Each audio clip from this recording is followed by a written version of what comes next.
AI is moving so fast that you can constantly be looking. There's all sorts of ways to utilize AI without breaking DLP rules, without breaking corporate policies, without copying, proprietary information, things like that. You're listening to Protect It All, where Aaron Crow expands the conversation beyond just OT, delving into the interconnected worlds of IT and OT cybersecurity. Get ready for essential strategies and insights. Here's your host, Aaron Crow. Hey, what's up, everybody? Want to do a little bit of a solo episode today. Talk about AI automation. I talk about AI a lot on this podcast, but usually it's about AI in, products and using it in an enterprise capacity, kind of big picture. A lot of products that you see at, RSA or the conferences, a lot of folks, everybody's integrating AI. I just had a founder on the other day, which has a AI focused OT product, like from the ground up, like it's designed using AI. So these things are coming. And those are things that you can definitely buy and you can, integrate into your core systems and into your remediation plans and your program, things like that. But that's just some of the use cases. So many of us are using AI. Obviously, you've probably seen the AI stuff that you've seen on like Instagram or Twitter or whatever. And it's the Yeti or the babies talking and all that, right? So there's some really fun stuff that folks are doing, creators are creating, doing cool stuff with. I can absolutely see how people are going to make TV shows and movies and things like that. That's really exciting. But from a cybersecurity perspective, as an analyst or whatever your job is, you're a manager, you're a supervisor, you're in cybersecurity. Maybe you have AI tools, maybe you don't. I think there's ways that we can be using AI. Probably most people in technology are dabbling in it in some way, but AI is moving so fast. Things that I tried 6 months ago in AI and got really crappy results. Look at logos. Look at heck, now you can do video with audio and all the stuff too. But AI is moving so fast that you can constantly be looking. There's all sorts of ways to utilize AI without breaking DLP rules, without breaking corporate policies, without copying, proprietary information, things like that. So what are those things? Like, obviously, you can help create drafts of reports. Obviously, you wouldn't want to put customer data in those things. You would want just high level type things. You can work through scenarios. I know we're working with a company, ThreatGen, that does, AI focused auto tabletops. I've talked about that here, right? But those again are very specific tool sets that you're using. But what are some of the bigger ways? CISOs and leaders, business owners are looking at this and they're terrified. They're scared because of a couple of things, right? They're scared because they don't know what's coming and they don't want their employees looking to use tools and doing them unsafely. Right? Uncontrolled, unsanctioned use. Many organizations just block, just flat out block all of these sites, which, may be the right policy for you. But if that is not the case and you're allowed to use that in on your corporate environments, there are some ways that you can do it. Now, obviously, you need to be really intentional. You should highly recommend that you run this by up the food chain, that type of thing. But, as long as you're not copying proprietary information, you're not connecting your corporate email, you're not copying and pasting things that don't need to be in there. There's a lot of high level things that you can do that can help you. Creating presentations. Obviously, again, you're not going to put proprietary information in there because anything, I've said it 1,000 times, but anything you're going to put into ChatGPT or any of these public AI models, I wouldn't put anything into those models that I'm not willing to post on Facebook because you can just assume that data is available. So obviously, you got to be really careful with that. But I also still believe that there are a lot of great use cases for using AI and just the generic AI models that are out there. Obviously, if you're more advanced and more technically capable, you can spin up a VM.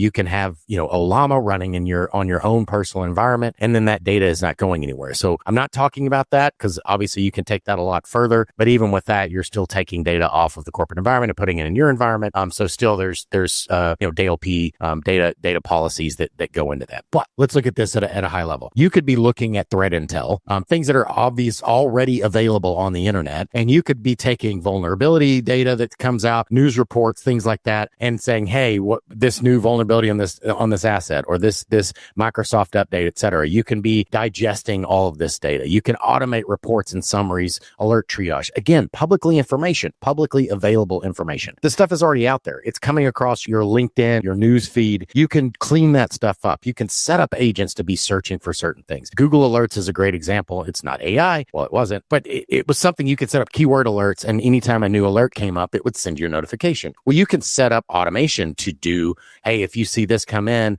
then take care of this, right? You can draft policies. You can draft job descriptions. You can help draft emails. Again, none of these things are proprietary. If I'm going to send an email to, my boss and I'm struggling with exactly the right way to say it, you can tell ChatGPT that and say, hey, this is what I'm trying to communicate. This is the thing I'm trying to get across. And again, none of the information, I would not tell it anything that, again, I'm not willing to put on Facebook. So, don't put any proprietary information from the company, any, financial information, anything like that. But you can help it with wording, help it with making it sound better, come across better.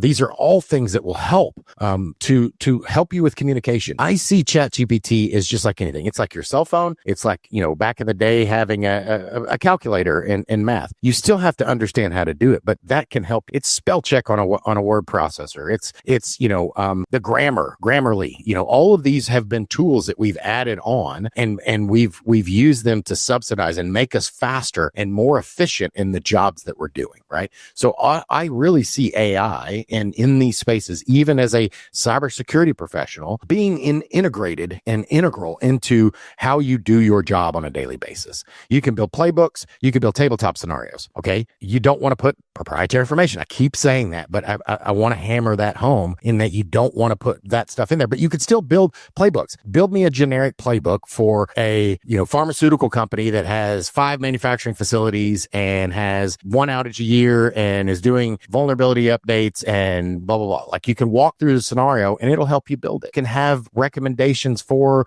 different types of legacy data. You can build custom GPTs for your specific use cases. Even creating, document management processes. There's just really, the sky is the limit on what you can use. Look at your workflow. Look at a daily basis on the things that you're doing. Are there things that you're repeating on a daily basis? The repetitive things, the monotonous things, the things that take a lot of time to do and to go through and could be trained or outsourced to a third party. I look at LLM or AI as, could I train an intern to do it? If I could train an intern to do it, could I train an AI to do it? Obviously, we'll want to use local private LLMs for sensitive data, but you could integrate AI into SOAR platforms. You could start building things internally. That's the other piece of this, is you're not going to want to put things in ChatGPT, but have you had a conversation? What is your company's policy on, do you have an internal, LLM? Can you do it on site? Can you do it on a company server? Can you start building out AI integrations?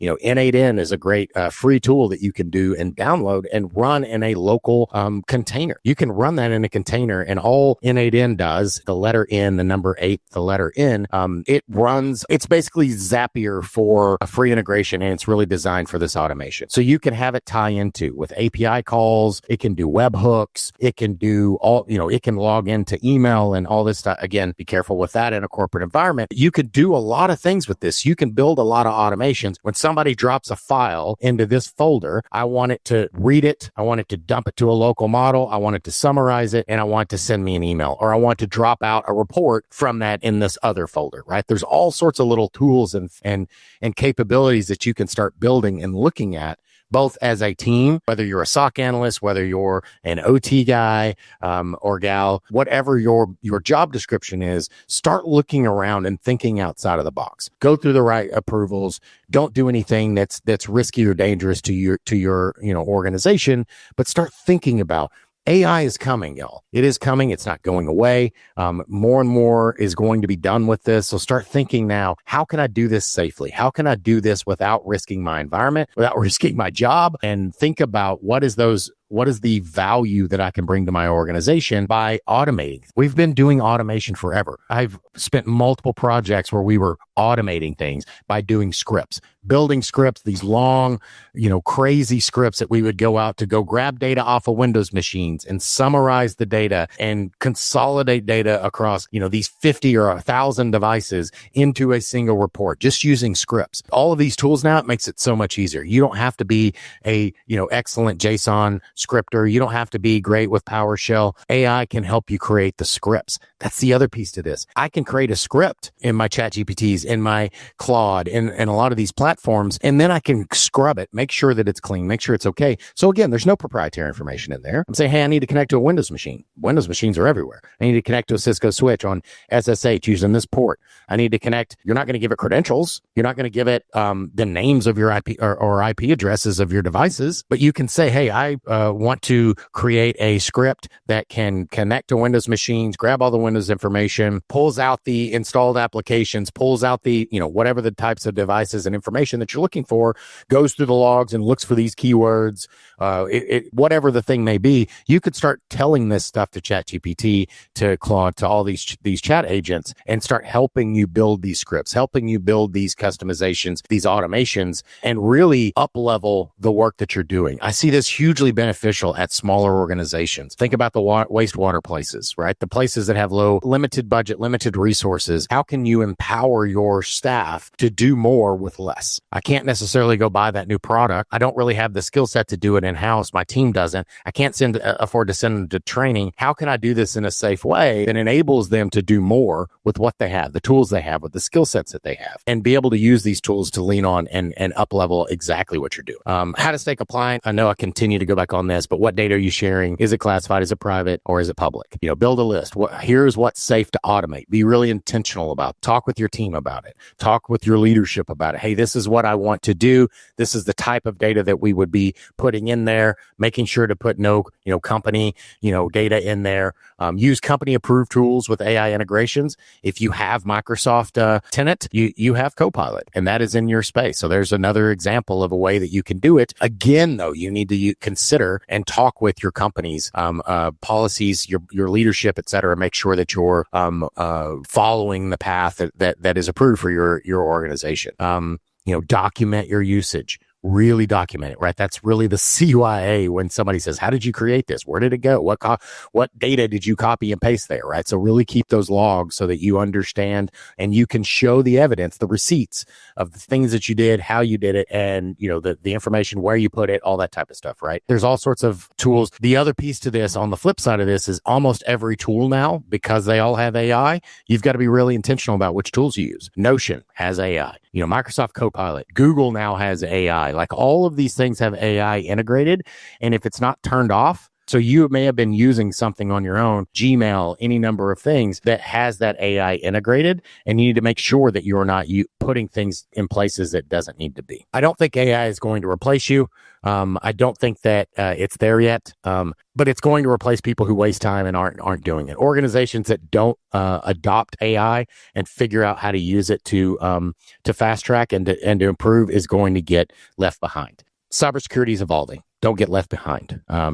You are at a place in time where having cybersecurity is great and having that skill set is great, but you're going to have to also use AI. You're going to have to integrate that into processes. I don't care if you're accounting. I don't care if you're in, the business finance group. I don't care if you're engineering. We are all going to be utilizing AI because it's going to help us work faster, more efficiently, and better. If I assign an analyst to look through logs and manually hunt for a certain word, he or she is not going to be as good as me training a computer to look for that same word. It's just impossible. So we know that AI is going to be able to help us and make us go faster. It's just about where can you do it as an individual contributor in my own space, and do it in a way that A, is not going to get you in trouble, and B, it helps your organization, helps you be more efficient. We're not trying to avoid work. We're trying to do it faster and do it better so you can focus on the things that matter. A lot of the times we're focused on, and we end up having to spend time doing things that take a lot of time. They're monotonous. Think about an expense report. I hate doing expense reports. I despise them.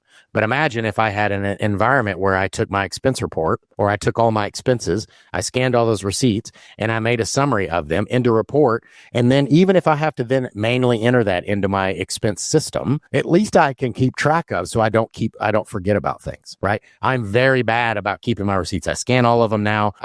But that's my data. It's not a company, information issue. That's all on my phone. I take pictures of receipts, all that kind of stuff. But I still sometimes struggle to keep track of, I forgot to do this receipt. You can set up systems to help you remember to do certain things like that. So anyways, all this to say, guys, definitely think about how can you use, I'd love to hear some feedback from you guys on what are you using AI for, outside the box thinking. Are you using public systems like ChatGPT, Claude, Grok, etc.? Are you using local LLMs? What are you using for? What are the use cases? Did you get approval? Have you been in trouble? Where have you struggled? Where are you wanting to do? Are you working to build out any AI automation type stuff? So love to hear more about it. Definitely post, comment, let us know, share ideas, guys. This is how we grow and how we get better and faster.